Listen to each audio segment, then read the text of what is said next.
नमस्कार, आप देख रहे हैं DTN 24 न्यूज और मैं हूं आपके साथ स्वाति पारथी। तो चलिए रुख करते हैं आज की ताजा खबर की ओर। नई दिल्ली स्थित एम्स के वरिष्ठ न्यूरोसर्जन डॉक्टर अमोल रहेजा से TTN 24 के एडिटर ने की एक्सक्लूसिव बातचीत और जाना मरीजों में ब्रेन ट्यूमर से जुड़ी समस्या और उसका निदान। जी हां, डॉक्टर अमोल रहेजा पूरे भारत में गिने चुने न्यूरोसर्जन हैं। उन्होंने अभी हाल ही में ही रक्षा मंत्री राजनाथ सिंह जी का इलाज किया था। 4 महीने की बच्ची की पीठ पर 12 सेंटीमीटर लंबी ह्यूमन टेल पाई गई। दुनिया भर में ऐसे केवल 66 मामले सामने आए हैं। उसका भी सफल सर्जरी डॉक्टर अमोल रहेजा द्वारा किया गया था। ऐसे बहुत से सफल सर्जरी उनके द्वारा की गई है।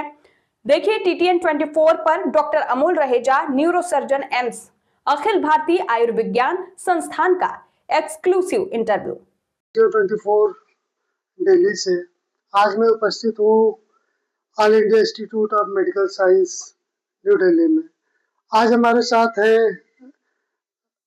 एम्स के वरिष्ठ प्रोफेसर डॉक्टर अमोल रहेजा। तो हम लोग आज सर से बात करेंगे। सर, पहले अपने बारे में बताइए। सर हाँ जी, नमस्कार। मेरा नाम डॉक्टर अमोल रहेजा है। मैं additional professor AIIMS department of neurosurgery में हूँ।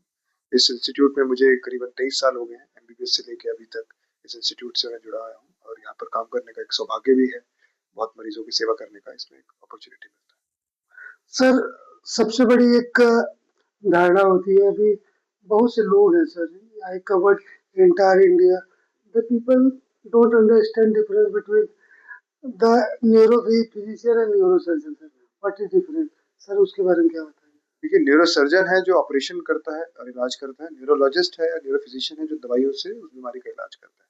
कुछ बीमारी है जैसे ब्रेन ट्यूमर वगैरह है जिसमें दिमाग के कण बड़े हो जाते हैं या कई बार किसी प्रकार का ब्रेन का कैंसर होता है, तो उसका इलाज जो है ज्यादातर ऑपरेशन से संबंधित होता है। तो वो हमारे न्यूरोसर्जरी के डोमेन में फॉल करता है। उसके कई लक्षण होते हैं, सर में दर्द होना, उल्टी आना, और सर दर्द के बाद उल्टी आने के बाद सर दर्द में आराम आ जाना, मिर्गी का दौरा होना, या फिर हाथ पैर में कमजोरी आना। ये सारे कारण हो सकते हैं। और हर ब्रेन ट्यूमर कैंसर नहीं होता। कुछ ट्यूमर ऐसे होते हैं जो बिनाइन ट्यूमर होते हैं जो कि हर सिर्फ एक रसौली की तरह है। वो बड़े होने के कारण आस पास के जो शरीर के जो अंग हैं, चाहे वो आंखों की रोशनी है या फिर सूंघने की क्षमता है, बोलने चालने की समझने की क्षमता है, उसके लक्षण आ सकते हैं। तो समय पे दिखाना, अगर कोई भी लक्षण हो, ये बहुत जरूरी है। समाज में सबको पता होना चाहिए। अगर नहीं दिखाएंगे तो कई बार लेट बीमारी पकड़ में आने के कारण फिर वो इलाज ना होने के कारण तकलीफ उन्हें पड़ सकती है। सर, बहुत बार ये होता है ना कि उनको पता ही नहीं है कि ब्रेन ट्यूमर हो गया, तो उन्हें लगता है कि पेशेंट की डेथ होती है। देखिए, लेकिन मैंने आपका एक इंटरव्यू देखा है सर, DD नेशनल पे ही देखा था कि आपने उसमें क्लियर बताया है कि अगर ब्रेन ट्यूमर है तो ऐसा नहीं है कि वो इलाज है, उसका इलाज हो सकता है। तो उस पर थोड़ा प्रकाश डालिए। जी बिल्कुल। तो ब्रेन ट्यूमर में भी कई प्रकार के जैसे बीमारी होती है, कुछ बिनाइन है, कुछ मैलिग्नेंट होती है। तो उसके श्रेणी के हिसाब से किस प्रकार का ट्यूमर है उसका इलाज होता है। ज्यादातर ट्यूमर, मतलब 90 से 95% ट्यूमर का इलाज ऐसा है कि कई साल तक मरीज बिल्कुल स्वस्थ हालत में बिना किसी तकलीफ के जी सकता है। और कुछ परसेंट केस ऐसे होते हैं जो बहुत ज्यादा लेट स्टेज में अगर आए तो उनमें लंबा जीवन नहीं होता। पर जब तक मरीज सामने से नहीं आएगा, समय पे नहीं आएगा दिखाने, तब तक हम इलाज उसे समय पे शुरू नहीं कर पाएंगे। मतलब अगर सही समय पर डायग्नोज हो गया तो उसमें आप लंबा जीवन, स्वस्थ जीवन व्यतीत कर पाएंगे। 20-20, 30-30 साल, 50 साल के भी लोग जीते हैं बिल्कुल स्वस्थ होकर। कोई ऐसी घबराने की बात नहीं। तो किस तरह की डायग्नोसिस पेशेंट को कराना पड़ता है? ये MRI और CT स्कैन दो इसके इम्पोर्टेंट जांच के तरीके हैं। उसके अलावा कुछ और क्लिनिकल एग्जामिनेशन वो भी रहता है आपके लक्षण को देखते हुए। तो वो जांच होने के बाद हमें थोड़ा और दिमाग के अंदर पता चलता है कि कहाँ पे गांठ है, क्या है, और उसका क्या क्या इलाज किया जा सकता है। ऑपरेशन या सिकाई, बिजली की सिकाई होती है, कीमोथेरेपी होता है, कई इलाज इसमें ऑप्शन होता है। डिपेंड करता है कि क्या उसे अंदर बीमारी है। जैसे फाइब्रॉइड्स वगैरह। हाँ, तो जैसे फाइब्रॉइड वगैरह हो गया, यूट्रस का होता है, वैसे ही रसौली ब्रेन के अंदर भी होती है। जी, उसी टाइप के ही होते हैं जो गांठें होती हैं, जो बिनाइन ग्रोथ है, पिट्यूटरी ट्यूमर हो गया है, इस टाइप की होगी, क्रेनियोफैरिंजियोमा हो गया, कॉस्टिक शॉनोमा है। ये बस रसौली हैं जो आसपास की नसों को दबा रही हैं। और इसके लिए एक्सपर्टीज आपको न्यूरोसर्जरी की जहाँ सुविधा है देश में, जहाँ जहाँ जिस केंद्र में, वहां पर जाके आपको इसका विचार विमर्श और मतलब राय लेनी चाहिए। कभी कभी सर हम देखे हैं कि न्यूरो फिजिशियन और न्यूरोसर्जन मिल के एक बार ओपिनियन लेते हैं कि जैसे कभी उनको हेडेक है, वोमिटिंग है। जी, तो सर उसके बारे में सर थोड़ा सा बता दीजिए। तो आपको ये समझना है कि एक माइग्रेन एक सर दर्द का एक प्रकार है जो कि काफी कॉमन होता है, स्पेशली औरतों में या बच्चों में, जो 18-20 साल के हों उनमें ज्यादा दिखा जाता है, चिंता करने के कारण या किसी और हार्मोनल चेंज के कारण भी कई बार उसमें असर देखा गया है। और उसके अंदर क्या होता है कि आपका सर दर्द रहेगा, पर वो सर दर्द घंटों घंटों रहेगा और फिर ठीक हो जाएगा अपने आप। पर अगर ब्रेन ट्यूमर का या इस प्रकार का होता है तो वो दर्द कभी भी पूरी तरह ठीक नहीं होता, वो बने रहता है एक बेसलाइन लेवल पे, धीरे धीरे वो बढ़ता है समय के साथ, और फिर वो दवाई खाएंगे तो कम हो जाएगा, उल्टी होगी तो सर दर्द कम हो जाएगा।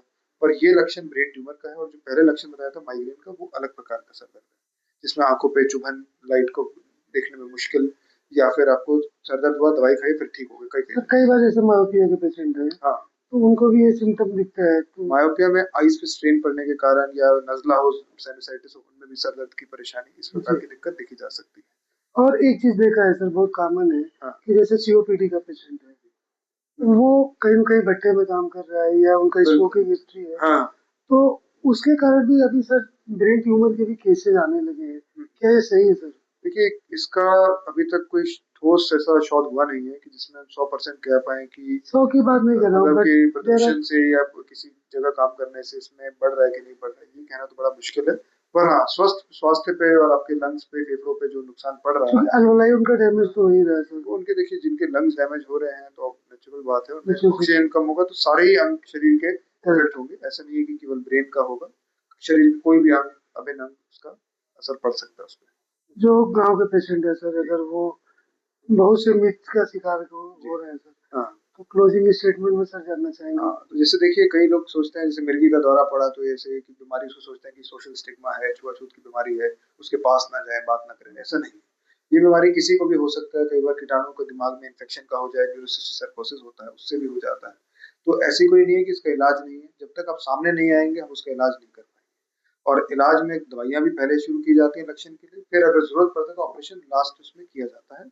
और इसके अंदर कोई भी मिर्गी का दौरा पड़े तो जैसे जुराब सुंघाने और ये वाला जो एक कॉमन, एक हमारे जो जी, जी, जी, समाज गाँव में में चलता होता है, गाँव में करते हैं, तो उसका कोई लाभ नहीं होता। इसमें सिर्फ मरीज को बाएं तरफ करवट देके, अगर किसी को मिर्गी का दौरा पड़े, बाएं तरफ करवट देके नीचे लिटा दे, सर के नीचे कोई तकिया रख दे ताकि सर पे चटपटाते हुए चोट ना लगे, और बलगम जो मुंह में आएगी तो कुछ साफ करने की कोशिश मत करे, वो अपने आप ही बाहर निकल जाएगी। उससे जब मरीज को होश आए फिर उसके बाद उसको अस्पताल में लेके जाए। अगर उस समय मरीज के सांस लेने में दिक्कत आएगी या सीधा लेटा रहेगा तो बलगम सांस के रास्ते में जा सकती है जब इंसान अनकॉन्शियस होता है मिर्गी के दौरे के बाद। तो ये एक बहुत छोटी सी चीज है जिसको करने से हम समझते हैं कि मरीज जो है, जान उसकी सुरक्षित रहेगी मिर्गी के दौरे पड़ने के बाद, जो कि ब्रेन ट्यूमर या बाकी किसी कारण भी लक्षण हो सकते जी। सर एक बार और देखा है मैंने कि कई सीएससी, पीएससी के डॉक्टर कहते हुए सुना है कि शादी के बाद इस तरह की बीमारियाँ ठीक हो जाती हैं। हैं। ये भी मिथ ही है ये ना? भी मिथ ही है, ये भी मिथ है।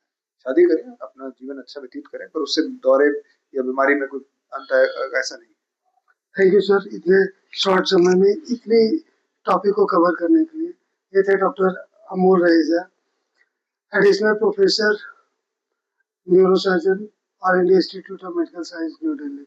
मैं अमित कुमार सिंह अपने सहयोगी कैमरामैन के साथ, न्यू दिल्ली, एम्स।